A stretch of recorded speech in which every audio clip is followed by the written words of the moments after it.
and welcome to the DL. As you can see, I'm all alone tonight. Doug is off this evening.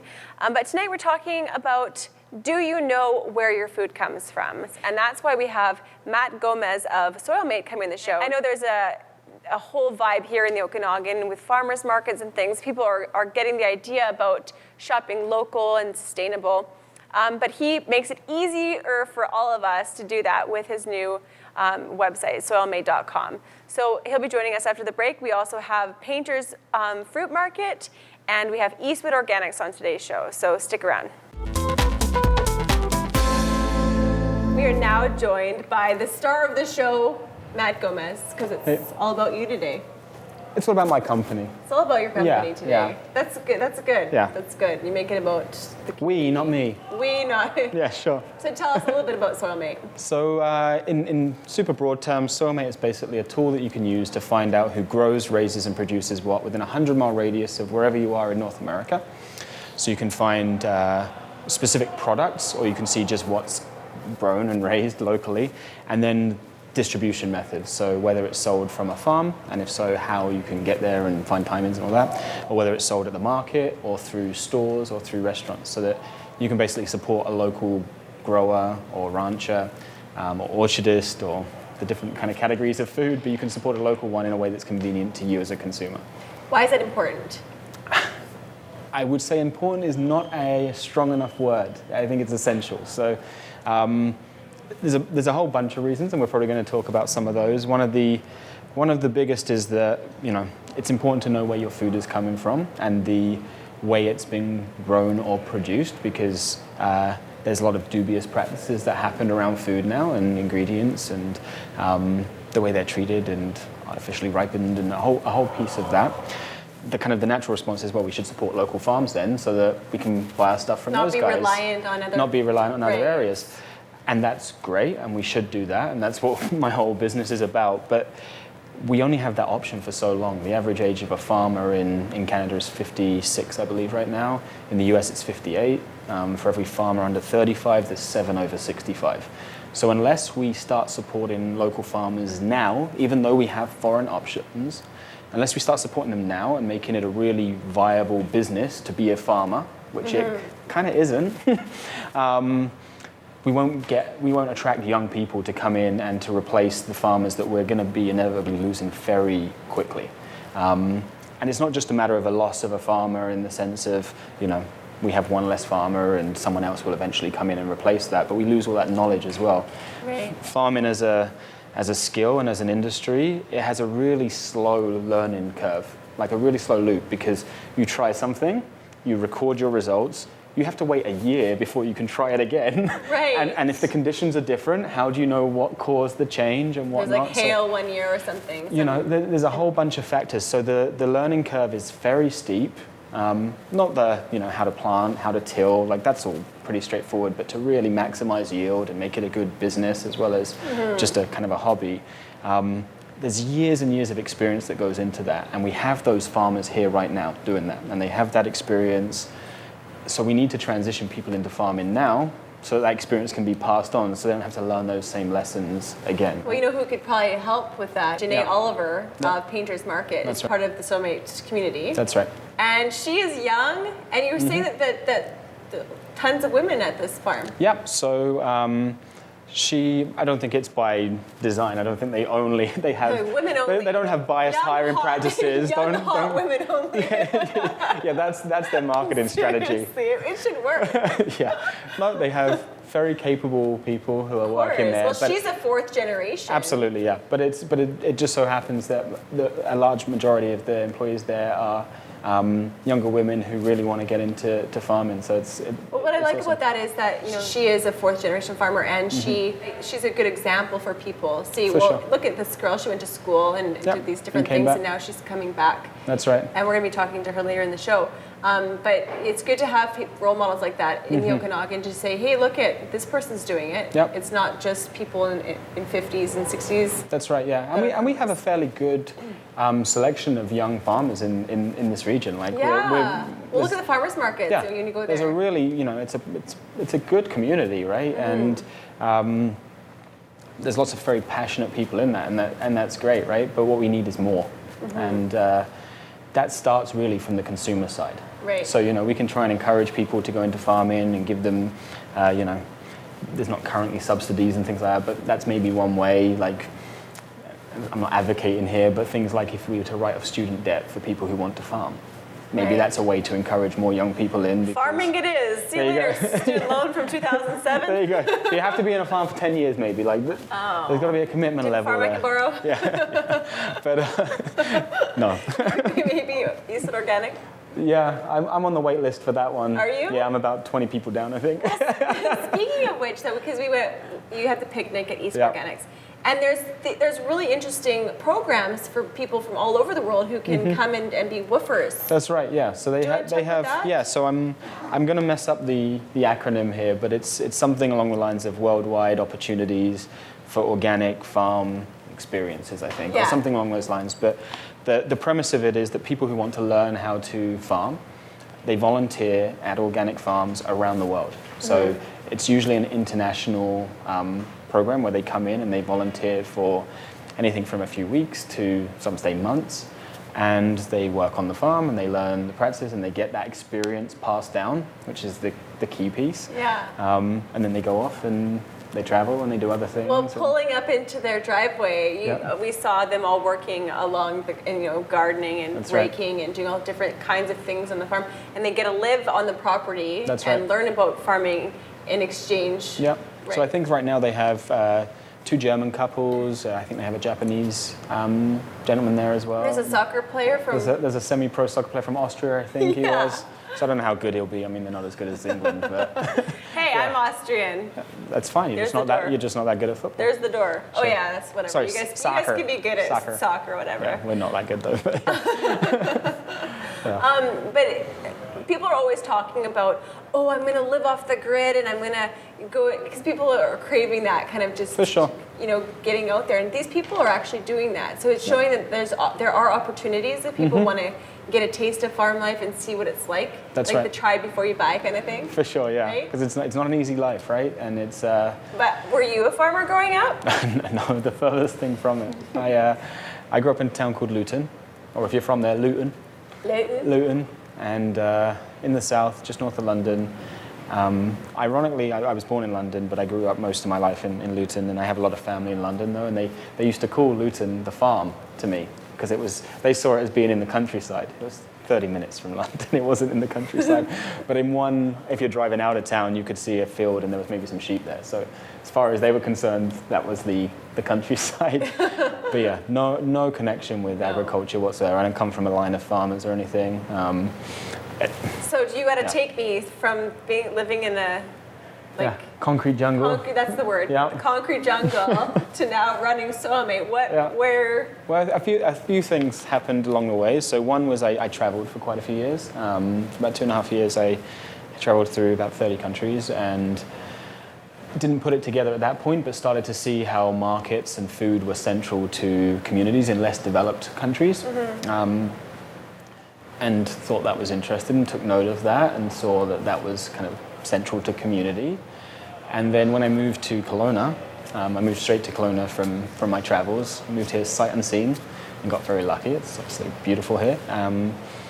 Was in close contact then with local products and agriculture and whatnot. And I have a fairly kind of environmentalist mindset, and I care about social issues and community building and all of that sort of stuff. So was becoming more and more aware, like lots of people were, about things like GMOs and heavy pesticide use, and learning also the social issues like the age of farmers and access for new people to come into farming, and all of these pieces I was becoming more and more aware of, and opening kind of that Pandora's box, and once it's open it's hard to shut. But at the same time, I'd eaten not great food my whole life. Like I wasn't used. biscuits and gravy? Yeah, I had I have a great family. Like I'm not criticizing how I was brought up or anything, but I had an English diet, right? So it was very beige. I lived in And- England for 6 months. yeah. I was a nanny, and the little boy's like, Lisa, when you first got here, you were all fit, and now your face is all round. Yeah, there's a lot of good. A lot of carbs. There is a lot of carbs, yeah. Yeah, and when I feel depressed or sad, I very much revert back to my Yeah, English ditto. diet, right? I'm like, But yeah, come in here. So I'm big, I'm strong, and I've eaten that kind of diet my whole life. So there was a kind of an abstract impetus to change in the fact I knew about the issues and that I should. Yeah. But how much that drove me to really fundamentally change, it didn't. And then I had kids. And all of that knowledge and awareness, when I would give them food, came into play, right? I really wanted to know where that came from and how it was grown and what went into it, and make sure I was supporting the local community in that way so that it would continue to be an option for them and whatnot. So the next stage was really that I tried to source local products, and I thought that would be really straightforward in the Okanagan, and it wasn't. So I could go to the farmer's market. There's a great selection of stuff at the farmer's market, but farmer's market's Saturday morning, and I work all week, and I really like soccer, and I like to watch soccer games on Saturday morning. It's getting in your way. So I don't want to be there before 9 a.m. if I want to get eggs. Like, I'm up at 4 a.m. watching soccer till pretty much 10. So I was quite prepared to suffer some inconvenience and go to a farm or go to a store that's sourced locally. So I looked online to try and find that information and couldn't. So there was lots of kind of directories, but they didn't really help me make a buy-in decision. So I didn't want to call lots of farms and chat on the phone to farmers. Like, hey, got some apples? And do you spray? And like, I didn't want to have those conversations. I didn't have the time to. I didn't have the inclination to. And I'm sure they didn't really want 100 people phoning them either. Right. So I started to look around into other communities to see if there was a system out there that answered my need. What I found was consistently across Canada and the US were lots of regional directories for farms. So effectively lists of farms. Most of them were pretty much a paragraph of information and maybe a phone number or a website address. Yeah. But they didn't make it convenient for me to buy. Right. Like, I wanted to know what they had, when it was available, where I could buy it. Because then if it's that frustrating, you're just like, oh, to heck with it. Let's Correct. just go to a drive-thru. Okay, so now I got Sure, that would be one reaction. Yeah. I'm pregnant, so I have a very short... The more viable option for me was just, well, I'll just go to the store and I'll buy whatever they have, right? I'll buy an American apple. Sure. Like, I remember one time buying Argentinian apples and being like, I can see an orchard. Like, I can see an orchard from this store, and I'm buying Argentinian apples, right? Yeah. But I don't want to walk up to the door of the orchard and ask them, do you have some? How do you grow them? What type are they? Can I buy them? I don't have cash. It's a boom. So it was just, I need apples, store. So this is yes. Boom. There you go. I didn't know where you were pointing. I was like, boom, okay. Yeah, boom. So idea comes to your mind. Correct. And it's a great idea. It's a great concept. And I talking to you at the farm, I was just saying it kind of feels like the social media, like Facebook kind of thing.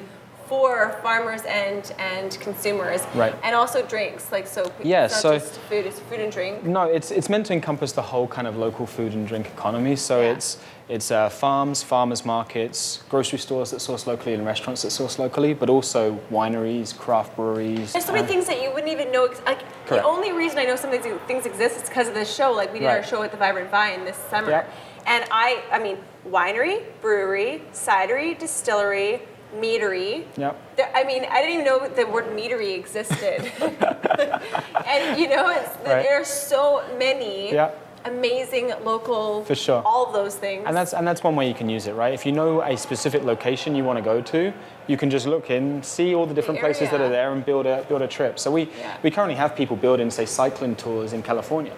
Right. So we have some California wineries on there and some farms and whatnot, and it's a pretty advanced system. So if you want to make it into a cycling tour, for example, you can click cycling and it puts you onto bike lanes. What other kinds of things can people find on your website? So a few things. So one of the big things we care about is education. So there's a pretty decent blog on there that's well read, and we obviously are socially media connected.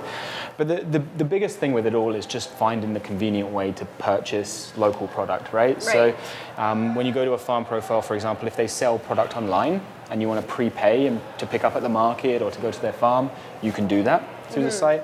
If you want to buy weekly subscriptions to farms, so you get a weekly box and things, you can do that through the site. Well, there's places, right, that you can, I mean, just down the street, Urban Harvest. Yep, so Urban Harvest is a company that collates all sorts of products from lots of local sources and some non-local sources. They'll deliver it to your door. Yep, so here we have Urban Harvest, great company.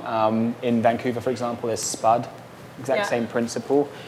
mostly locally sourced, not exclusively because Right. you can't get local all year round necessarily for Right. everything you want. But also farms, you can buy a share in a farm, it's called a CSA. Oh, really? Yep. And you basically get a weekly delivery direct from the farm. Oh. Yeah, a lot of people don't know they exist, for example, but, See? but This you is- can find them on SoilMate as well. So there's pros and cons to those sort of packages because farms only maybe don't grow everything that you could need, Right. but some of them co-op with other farms, so they get a rounded selection of products and stuff. Well, it's great But, yeah. too with things like this too because it's not like a competitive kind of industry. No. It's like a community. Correct, and It's- and that's one of the things we do. So we're big believers in it being a level playing field as well. So, for example, we don't specify that it's an only organic site or Right. an only conventional or anything. We let consumers make whatever decisions are driven by their own values, Right. right? So you come in, if you want to filter by a certified organic farms only, You have that you option. can do that, right? Okay. But you don't have to. And the other thing we do is we sort results by proximity to where you're searching. So you can put in a zip code or postcode, I don't know which one you call it in Canada. Get out of the country. Yeah, so that 6-digit thing. Postal code. Sure, okay. So it's the English way. So a postal code, you can put that in, you can put a street address, you can put a city name. Yeah. So you can narrow down as much as you want. But the listings are always shown in order of proximity to you, as opposed to people being able to pay for higher positions or any of that. So the intention is always to just be this super objective tool for people to find information and to apply their own values to it however they want. 4 o'clock on a Tuesday, if you know that you need bacon, zucchini, don't say that and word. apples. I'm so hungry. Yeah, sorry, baby. But if you need bacon, zucchini, and apples, I need all at those 4, right now. okay. And what is it? It's a Friday. Okay, at 5 o'clock on a Friday, you need bacon, zucchini, and apples. You can Delivered put to in. Shaw TV Studios. Yeah, well, you can put bacon, zucchini, apples into the site, and it will show you the combination of farms that have those, whether they're open right now, the stores that they supply if they sell through stores, so you can That's amazing. choose the store to go to. So it's a fully, like it's a pretty kick-ass system. Yeah. And it's completely free for farms, so there's no cost for farmers to be on there. Okay. The intention is to facilitate them to be able to sell more product as much as possible direct to consumers because they make the highest margin. Right. Yeah. What's your feedback been like so far from farmers? Oh, it's been great. Yeah. Typically, the hardest thing is actually letting them know that it exists. Right. That there really is no catch. And people always think, well, what? Wait a second. What's the trick here, Yeah, right? that's right. People don't trust anybody Correct. anymore. So we have enough on there now that verify that there is no catch. No. So we don't monetize through farmers. There's inadvertently we do because we have sponsors and supporters of the Right. site, and the more farms you have, the more people use it, and the more we can generate from those sponsorships and advertising. But There's no nothing direct- sinister. But there's nothing happening sinister. It's very transparent. We donate a large portion of our Yeah. revenue as well to. And you have great events and stuff too. For Yeah, the we hold events. It's not just a tool, right? Like Yeah. there's a responsibility that comes with something like this because you capture an audience. Mm-hmm. So there's a responsibility to help educate that audience as well, right? And our whole thing is not about, we're not unrealistic. We don't think that everyone should buy 100% local, 100% seasonal. I really like bananas. I have a I couple do of bananas too. a day. My Like son, like, takes there's them. no local bananas. I'm not going to stop eating bananas. Right. But But when just do your best. But what do you your can. best. So in the Okanagan, you really should be buying Okanagan apples. Full stop. Just as an example, if every household in Kelowna was to spend $10 a month on a local product that they're already buying, but they buy a local version of it, Yeah. so $120 a year they convert to local purchases, that's $9 million a year direct to local farmers. And that's from a small change, a tiny change from lots of people, as opposed to everyone having to be super granola and eat only local and only seasonal. It's not realistic. Right. Especially not right now. It doesn't have to be all or nothing. No, Yeah. and it shouldn't be, right? No, right. But yeah, it's all. Well, all thank that's you under for the doing that. I mean, and personally for me, I think this is such an amazing tool. Thanks. It's something that I definitely will use, and I really hope that other people Perfect. will too. Me too. Thanks for coming. Awesome, thank you. We're now joined by Lorena and Jim Wood from Eastwood Organics. Welcome. Good morning. Good morning. Oops. Good afternoon. Good evening. He always Might be- says good morning. Well, you know what? As a farmer, you probably spend a lot of time in the morning. Usually, you guys get up when it's like REM sleep for me. Yeah. What time do you wake up at? What time do farmers supposed to wake up? When the rooster calls. That's at 10 to 5 every morning 10 to outside our 5. window. Well, I had the opportunity to go to Eastwood Organics Farm was it a week ago? Yeah. Yeah. And I loved it. I actually wanted to move in, but you guys didn't seem as receptive to the idea. So we told you the treehouse was vacant. And no, the hard floor, it needs a cot in there at least. There's a recliner chair. And you guys had a picnic over the weekend. Do you want to talk about how that went? We opened up our farm to help Matt, of course, promote SoilMate. And he came and asked us, and we said, sure, we'll make it work for you. And with SoilMate, the whole show basically is just talking about, how to shop local and know where your food's coming from, know your farmer and things like that. Why is it important for, kids to come out and experience the farm and to see what you guys do and learn about where food comes from? Well, children are the future. And so it's important for us to help educate. Jim is a retired teacher as well. So it's important for us to help educate the public and especially to educate children. They're going to be the next farmers. And the statistics are that 50 to 80, 70 years ago, 80% of the people in Canada were farmers, 20% of the people lived in cities, and now that's completely reversed.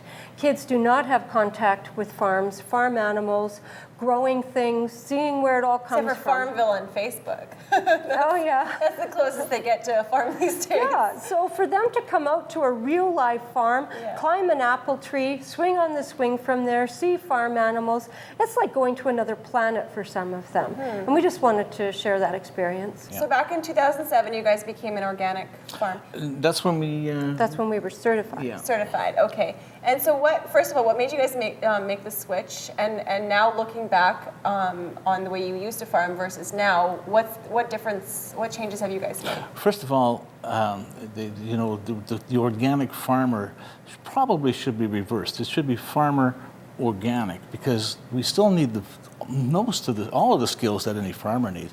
We still know how to plow a field, drive a tractor, run a sprayer or a cultivator. You still have to have all those farming skills in place. As an organic farmer, we just take out the dangerous pesticides and we come with chemicals particularly that we consider as organic farmers toxic. And what we have come up with are alternate methods of dealing with pests and weeds. Okay, and there's something that you said to me when I was at the farm and you were talking about bugs. Because when you think about organic, they're like, well, lots of people think that you guys have a lot more bugs and things like that because you don't have the pesticides. But you said that you guys actually had one of the lowest. And the SIR, we remember we are with the farming orchards that we have a sterile insect release program, and we've had 0 moths in our trap now for the last 3 years, which is we consider ourselves either lucky or we're doing something right to make that work. And you guys have lots of chickens running around And we have lots of doing chickens their job. eating the bugs, and they play an important part besides the eggs. What do you think? I know growing up for me, I grew up in Naramata. We had apple orchard, cherries. What I found was it was really difficult for farmers and orchardists because the price people were paying for fruit.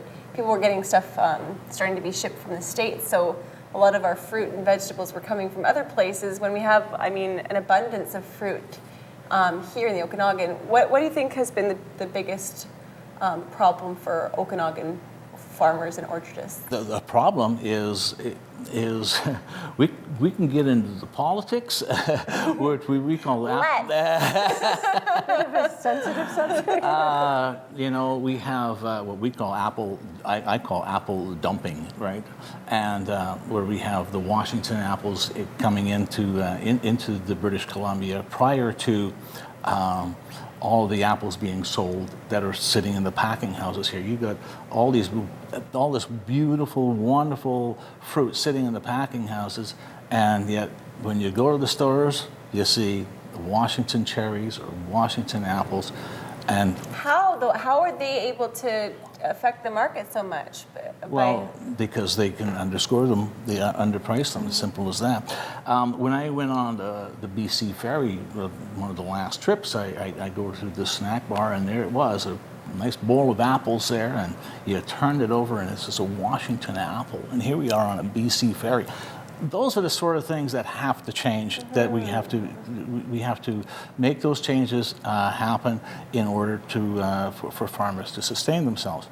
And I think it's changing, and I think there's a definite movement by people to Like buy Matt? more like Matt, and that's where I was going with that. And it's Matt's company that has been able to put together the farmer and the consumer or the customer or the winery or the restaurant. And what you do is just simply go to Soilmate and look up what you're looking for. You can find the product, who grows it, where it's being sold, and it is it's a very efficient tool of bringing the customer and the local farmer together. Well, I can't speak for everybody, but I mean, personally for myself, it's nice to know, like, you know, after I left your farm, and Jamie was actually mad at me because I ate all the apples you gave me. Good. They were good, eh? He's like, he left the car, and I looked at the apples, and I could have said at that moment, oh wait, there's some apples here. I didn't. I there you ate go. all of them, and they were delicious. But just knowing that it came from your orchard, and knowing that you know, having that personal relationship, saying, okay, I know where this came from, it sits better with me than being like, well, there was this mystery food or this. Yeah. Get to know your farmer. And I think people are becoming more open to that education. And you know, you hear organic is such a buzzword now, right? But there is a lot behind it. You know, if people just educate themselves on why it is important to be organic. Certified organic. So let's just keep it at certified organic. That's the consumer's guarantee that there are controls in place to ensure the public that that is certified organic. That, as Jim mentioned, that there's what we are allowed to put onto those plants and the fruit is very limited, and it is not harmful to the environment or to people. Right, and let's talk a bit about the harms though, because we do know, like, you know, the pesticides and stuff, but what is the harm in people eating fruits that are saturated in pesticides? Well, two of the biggest issues to me are that the sprays and the chemicals that are used in the orchards that aren't organic are endocrine disruptors and neurotoxins. And a very good example of this, and one of the reasons why we switched over to organic, was Jim was spraying one day in our cherry block, and I was out, not in the spray, but you know, back 100 feet or so, and I saw a robin go through the orchard. It hit the blast of spray, and it dropped, just like a rock in the orchard. And I waited for him to move on and get out of there, and then I went over there, and that robin was like fluttering around, and it was having central nervous system issues, and that robin died. I kept going to check on it, and it was dead within hours. So. Well, that's the thing too, is that I've learned over the years is, you know, you see an ugly piece of fruit in like, you know, the market or whatever, that bugs have been eating and stuff, and then you see this perfectly like almost plastic apple that has not been touched, and you know, as humans, we look at the beautiful one, we're like, oh, this is the one that we should eat, but we should also be thinking, well, if a bug's not going to eat that, why would we want to eat that, right?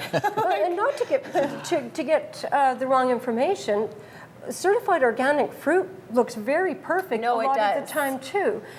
But you know, sometimes there are little flaws on that, and a lot of the customers But that isn't come that a to good us, thing? yeah, they say we don't care that that's on there. We're glad that there's I bugs want in to your know that orchard. bugs want to eat the food, Yeah. because if it's like, same with the dog. If a dog doesn't want to eat something, I'm like, okay, what's wrong with that? Like, if they won't eat a McDonald's hamburger or something, like, why are you eating that? But we're eating it. We have some people that come and buy peaches. Many people from all over the world actually come to our orchard to buy peaches. And we used to have this one lady, I remember, and she picked this peach up, and then she saw a bug, and she was all nervous because she saw a bug, and we put it down. And I said, no, you got this wrong. If you don't see bugs, that's when you worry. Yeah, that's a concern. Yeah. Yeah, that's a concern.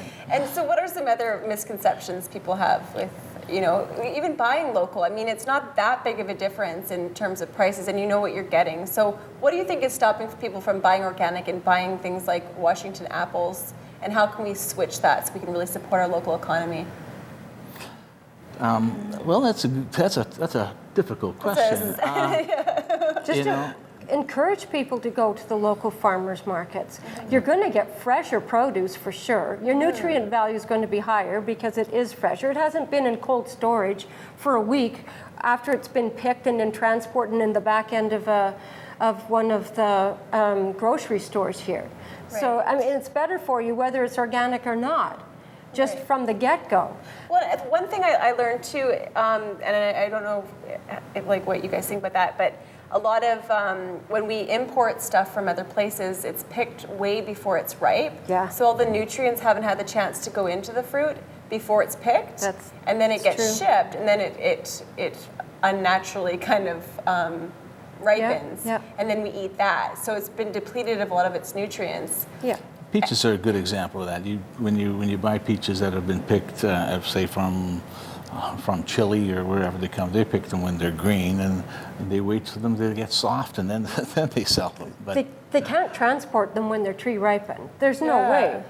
Like they would just be a big bruised mess in the bottom of the boxes. Because I can tell, like, such a huge difference. Like, just even the apple that I had from you. I mean, I just had an apple a couple of days earlier that was, I think, from Washington or something. It wasn't from BC.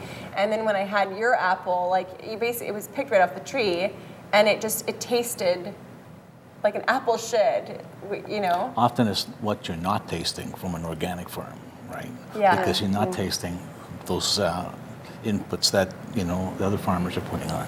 Right. So have you guys seen, since 2007, have you guys seen a big shift now, like in people making that change and making that switch to organic? Oh yeah. It's definitely, there's a whole movement now in the organic direction, and North American wide, organic growers are having trouble keeping up with the demand for organic produce. People are becoming educated. They know what's going into the food and what's not going into organic food as opposed to the conventionally grown. And it grows right across the board, everything from wheat and seeds to fruits to berries to everything. And they're really starting to question it. And as you mentioned, you pay for it now or you pay for it with your health later on. Pay the farmer or pay the doctor, right? Yeah, that's how you put it. Yeah. What can we do to encourage other farmers to make that switch? Was it hard for you guys? Was it hard to turn to organic? Yes, it was. It was a decision expensive? No, it's not expensive. Because that's what I hear. Is the reason why lots of farmers don't go organic is because it's so expensive. It's not. And as far as what other farmers are doing, we have the utmost respect for all farmers, because I think I mentioned we're farmers first. Well, farmers are hard workers. Yeah, and so that's important. And this is the path that we have chosen, that we want to go in this way. If another farmer wants to choose a different path, well, all the best of luck to them, and they can continue to do what they're doing. They are within the guidelines of all of the safety requirements that are required to make it. We have just taken those requirements a little further and gone the organic route. Well, what concerns me, and so what I mentioned when I went up to your farm, was just how they found pesticides in up in the North Pole, and because of wind and things like that. So it's hard if we don't all kind of get on board with this organic thing. It's hard to stay organic if you're surrounded by people that aren't organic. It's not perfect. Yeah. We know that, and we live in Kelowna, and we're going to find pollution up in the orchards. We're not going to get away from that here. Of course. Right. So. But I think in the Okanagan, we're pretty good environmentally. Oh, I think so. When we talk to people that come to our orchard from Calgary, for instance, we've got one nutritionist that comes all the way to Kelowna, to our orchard, to buy peaches, to buy cherries, etc. And she said she simply can't get that quality of fruit in Calgary. And she said, it's not there. At the farmer's market, she said, sometimes there's only one certified organic person there, and there's only a limited amount of fruit or vegetables. And so the movement here, your question was, do you think it's better in Kelowna that there's more people? And I would say yes, that there really is. We've got a lot of people that come to our farm, and a lot of people now, when we're at the farmer's market, coming straight to our stall and going, I'm so glad you're here now. Well, the movement is becoming, support your farmer, buy local. And I think that if people just make a conscious effort to buy, if there's a choice between this Canadian apple and the Washington apple, if you could just make that choice. I know when Be patriotic. Yeah, when I go to buy a bottle of wine, I will just go straight to the BC wines. I was in there, a liquor store, I believe it was, and I can't remember which one, and there was a little taster. And this lady was giving me this. She said, "Would you like to taste this beer?" And I tasted this little sip of beer, and I said, "That tastes pretty good." And I said, "Where's it from?" She said, "The United States." I don't know what brand it was. I said, "Thank you very much, but I buy local," and that's what I did. And bought Granville Island or something, whatever you're it not was. just talking the talk, you're walking the walk, even in your own life, Yeah, right? we try. Yeah, so we do that, and so that's the message I have, is that there are a lot of fruit stands, and there's a tremendous amount of produce available at the farmers market, and there's Farmgate. There's a lot of places to buy excellent produce. Yeah, keep the money in the community. Keep it close to home, and it just keeps growing from there. Awesome. Well, thank you so much for coming by, you guys. You're welcome. You're Thank you And for I'll be having at us. the farm later Thanks to for get some having apples. us. And don't run over the chickens when you're coming up the driveway. Watch out for that rooster.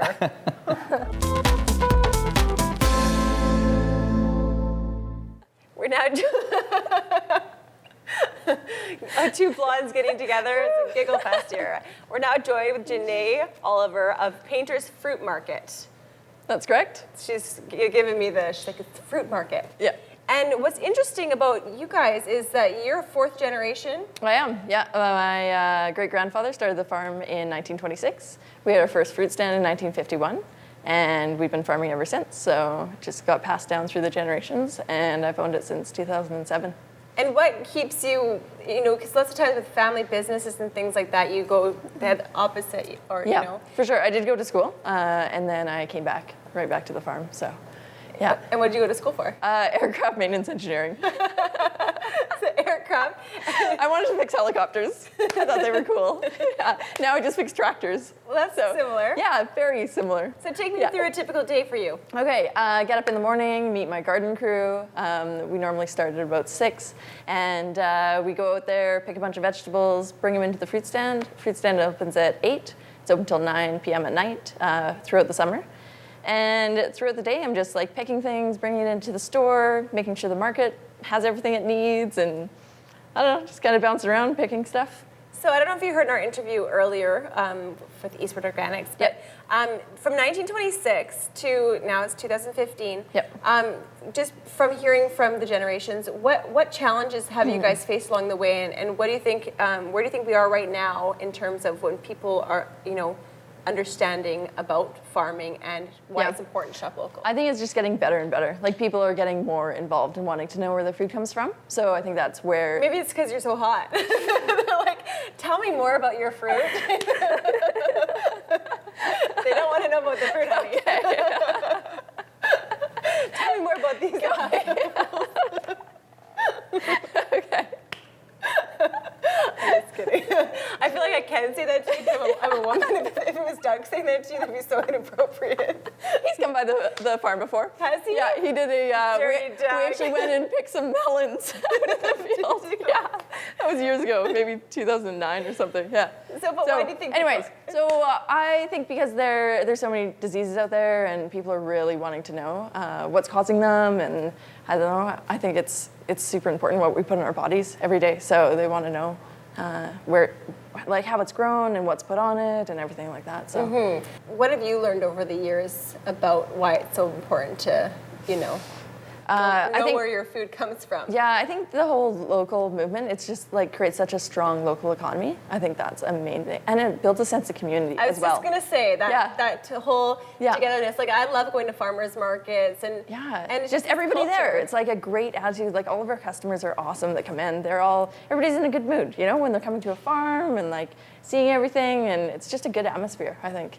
And in the day and age we were at with social media and everyone on their iPhones, why Yeah. is it important for kids to know about farming? Oh, I think that's the next generation of farmers we're raising. So I think it's really important to get them out there and see where it's grown and see how enthusiastic they are about it.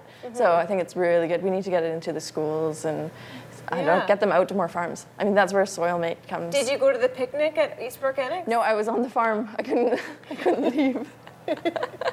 So how much do you work? Well, I worked every day since April 4th or something. So I haven't had a lot of time So what off keeps until you then. wanting to do that? Like what's in it for you? Yeah, a lot of it is just fear that I'm going to lose a crop that's going to fall off the trees. That's like half of it is that you're kind of panicky half the time, and because the market's open every day, you're just constantly like needing to keep it stocked and making sure everybody's happy, and Yeah. I don't know, just a But little bit of what's everything. the win for you? Like what For makes, me? like when you're doing something that you love and what's the payoff? Like you seeing people happy, your customers. Yeah, I love seeing people go out into the orchard for the first time, being like, oh my God, this is my first peach I've ever picked off a tree, and then biting into it and like seeing the kids, just seeing them appreciate. I Well, think things that, we take for granted. yeah, for sure. Where you just go to the grocery store every day and like you don't You have no idea get that where it comes connection. from. Yeah, for Yeah. sure. So I think it's really important to connect people with their food. I grew up in Naramata, and I had cherries and apples, and I grew up with that lifestyle, and I Yeah. loved it. But you take it for granted when you're Yeah. in it. And then when I traveled around the world, I lived in England in different places. Yeah.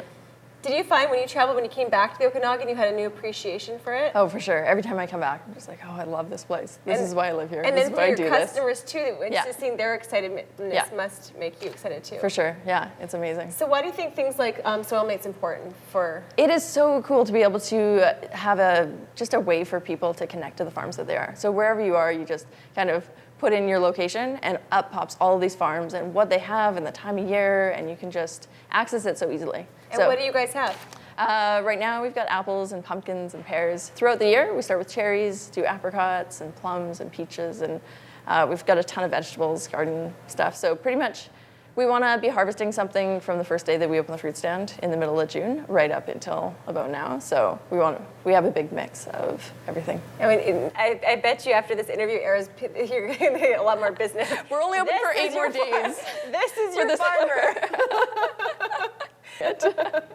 But again, so Soilmate is fantastic because it's just a method for people to be able to connect to the farms wherever they are. So Right. they can just go on there and they can see pretty much what they can go shop for. Okay. Or if they want a crop, if they're looking for peaches, they can search that and up pops all the farms that have peaches around them. And Right. Yeah, it's Now, amazing. this whole movement now with farmers markets and stuff Yeah. like that, do you see that Amazing. coming more alive, and how has that helped you guys?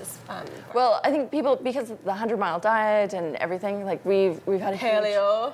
Paleo, yeah, which includes a lot more vegetables, It's true, yeah. for sure, which is fantastic. Yeah. So I think anything to get people eating more local, fresh produce is always a good thing. So Yeah. whatever method that is, that's great. And how do you think that we can educate more people to shop local? I think a big thing is like getting into the schools is a huge thing, and like teaching this next generation that this is super important. And it's something that they really need to learn and appreciate and get right out there into the Is that farm. something that you're willing to do? We do tons of school tours. So Yeah? yeah, throughout the fall, I've probably done 40 in the last 2 weeks. So if there's schools or people that are interested in having in workplaces, are you guys interested in doing workplaces as well? If people, Yeah, I've got a lot of our staff now actually that are coming out are young females, funny enough, that are really interested in starting their own farm. So we teach them throughout the year and they help us on the farm. And so it's kind of a learning process, and they're working. It's a really good partnership. yeah. Yeah. So if there's schools that want to have more information, do you? Yeah, totally. They can call me. I went out to school last week and looked at their garden that they have set up and gave them some ideas, and they gave me some ideas, and we were going back and forth. What's so. the feedback that you guys get from kids, especially? They're so excited. It's really neat to see them go out there. It's just not something that they get to access very often, and I think Isn't it's that something. sad, though? Especially living in the Okanagan, having Yeah. access to all these orchards and. Yeah, it's unbelievable, and like I take it for granted because I grew up on it and it's normal, and but it's amazing to get kids out there and like even like to pick a green pepper. They're like, oh my god, this is so exciting. Or like just even Like wow, in we garden, need to do learning this more often. Like, Yeah. come on, yeah. And just learn how to like Yeah. plant a seed and see For that sure. it grows and things. Yeah, like and then that. harvest it and like see that whole process and see how rewarding it is. Right. Yeah. And why do you think it's important for kids to get out in the farm instead of being because a lot of us are, like I said in my earlier interview, there's people playing Farmville on Facebook. Right. And stuff. Yeah, there's too much of that for sure. So how Yeah. can, but people that maybe don't have an access to a farm and stuff, so how like I know there's things like the picnic that they have. Soilmate. Just go on Soilmate and see how many farms are actually in your area. It's unbelievable. And can kids just go tour some of these farms? There's a lot of them. Again, it'll show on Soilmate if they have tours available or what there is. And how can Okanagan people best support you guys? I think just shopping locally in the whole Okanagan and making sure whenever you're buying like an apple at this time of year, make sure it's a BC apple. Make sure if you're buying a zucchini in the middle of the summer, make sure it's from BC. Or We make should sure start it's from the shaming Okanagan. people. But like, Yeah, we should like No, just, hide at grocery stores and, Yeah. and then if someone buys the Washington apple, we'll like take a Jump out picture, there. Hashtag Start a Facebook group. not local. It'll be like Bad Parkers or Kelowna. Yeah. I think public Yeah. shaming is the way to go here. Maybe, I don't know. I think it's education and making sure people know that it's really easy to go and find a farm to buy from, or really easy just to look at the label and find out that it is local. Like make sure you're buying local produce Yes. when it's in season. Like we have such a great growing climate. And it's so here. sad to think that, people, and I've been guilty of it, buying apples from the States and stuff like Last that. week. Well, You it said- wasn't me. It was Okay, at, it was no, at that's a fine. I was dentist's listening. office. Yeah. It was just some office, and I ate it there. I'm not taking responsibility for that. My husband is a nutritionist, and he's Okay. like very Yeah. specific about what we eat. Yeah. Which is hard when you're pregnant. A little bit, yeah. Because I have to Local ice cream. local McDonald's.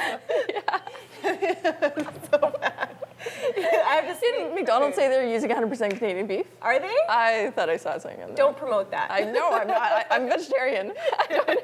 Oh, are you? A farmer is a vegetarian. I grow a lot of vegetables, fruit. Yeah, we don't Oh, have that's any good. animals No. anymore. So Well, Yeah. thank you so much for coming. thanks for having me. And farmers come in all shapes and sizes. Yep, I want to be a farmer. you should be. Come out anytime. We'll teach you. I'm Let's go. coming. Thank you so much. Yeah, thanks for having me. Do you feel like I completely sexualized you on my show? No, it was great.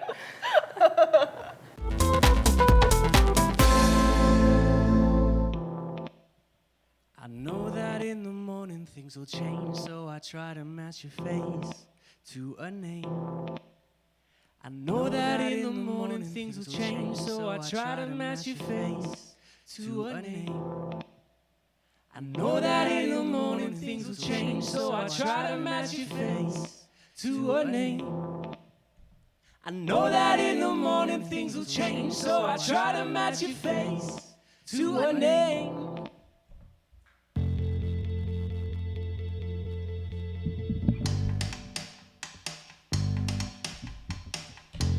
And hold up in dive bars, 'cause in this heat we trade drinks on passing cars and liquid currents to dull the pain, and I become James Dean again. I ask her name, simple place to start.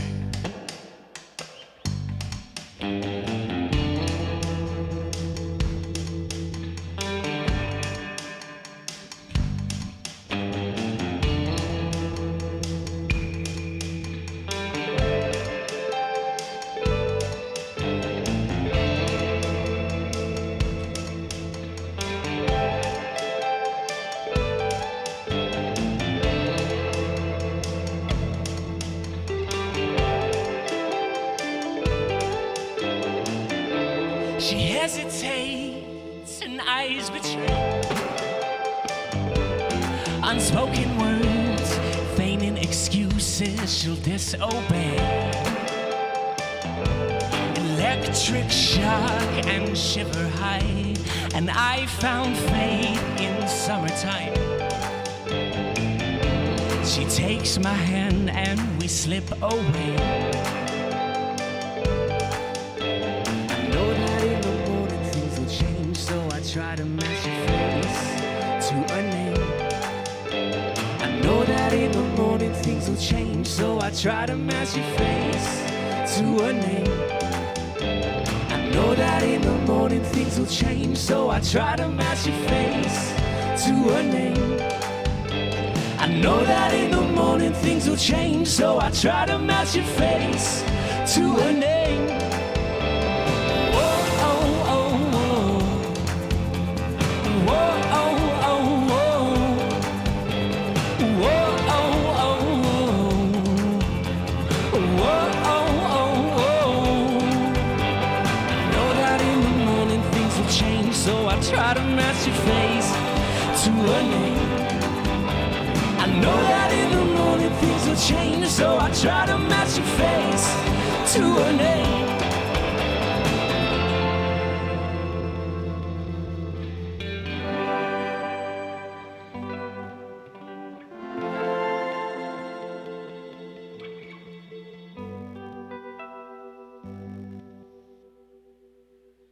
All right, a fantastic song, Windmills. Joining us, Corey Myris.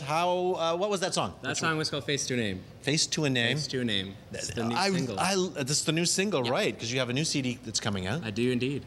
Now that's been a while in the works. It's been 2 years. 2 years in the works because I'm a perfectionist, so everything had to be just right.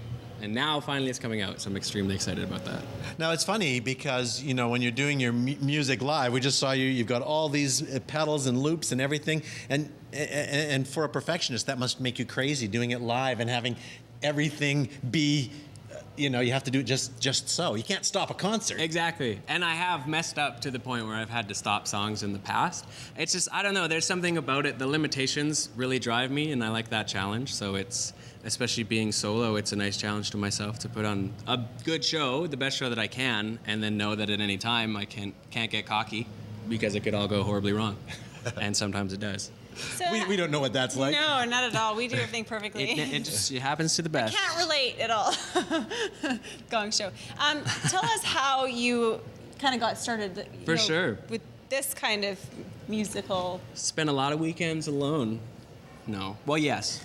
Basically, I've been playing guitar for a while, and I had a loop pedal, which is how it started, and I had the feature had 14 seconds on the pedal to kind of loop everything I wanted to, and it forced me to reevaluate how I write songs and how I create in general. So it was a nice process in getting the timing right so that the song would sound like a song and it wouldn't be glitchy, and it was a nice process in just figuring out how to use technology more as a tool and less of a gimmick, instead of being like press play and then run around. Although I do that in some songs, as you saw. So maybe I'm a gimmick. That's my thing now. Well, you put me in a little bit of a trance when I was listening. It's got that Perfect. kind of feel to it. It's been a busy year. Lots of projects on the go. Tell us about what you were doing down in Vancouver recently. Yeah, definitely. I was extremely fortunate this year. I was selected as a top 12 finalist in the Peak Performance Project in Vancouver, which is put on by 102.7 The Peak FM.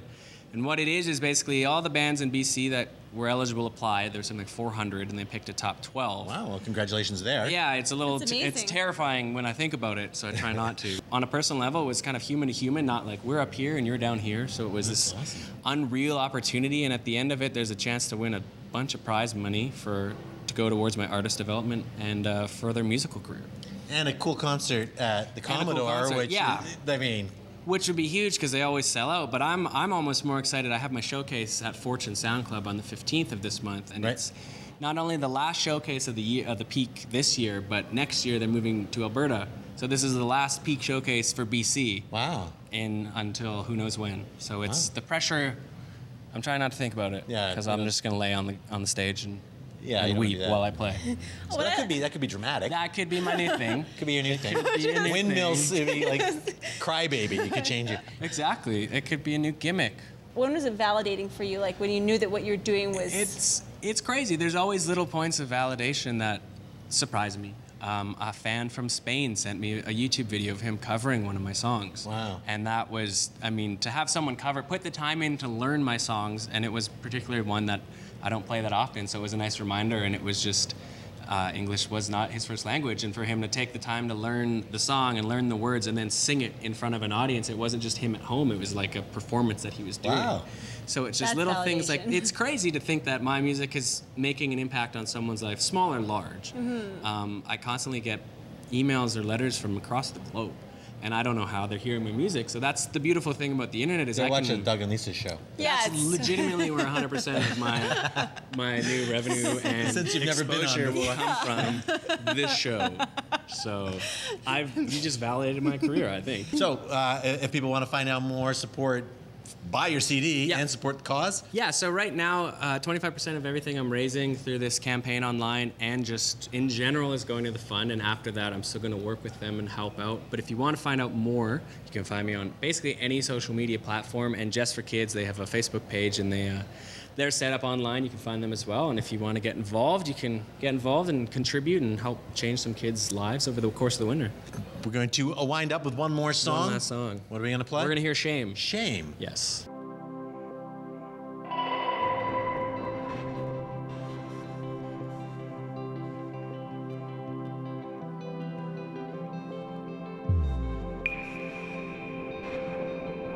We'll call it naive, but I'd like to learn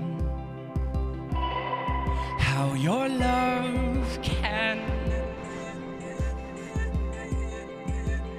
react to my skin like a chemical burn again and again. 'Cause I know it's instant, I know it's quick, stirring heat in my bones. And frankly, my dear, I need more of this, because you're a mistake worth repeating. Yes, you're a mistake worth repeating. But this mark on my skin slowly healing.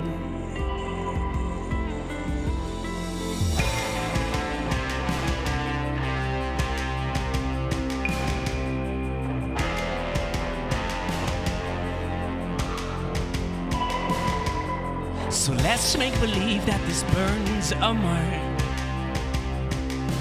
Let it shame my pride, reminding our lips when they draw apart.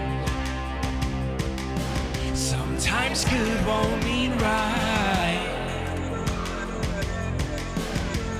'Cause I know it's instant, I know it's quick, stirring heat in my bones. And frankly, my dear, I need more of this, because you're a mistake worth repeating. Yes, you're a mistake worth repeating. But this mark on my skin slowly healing.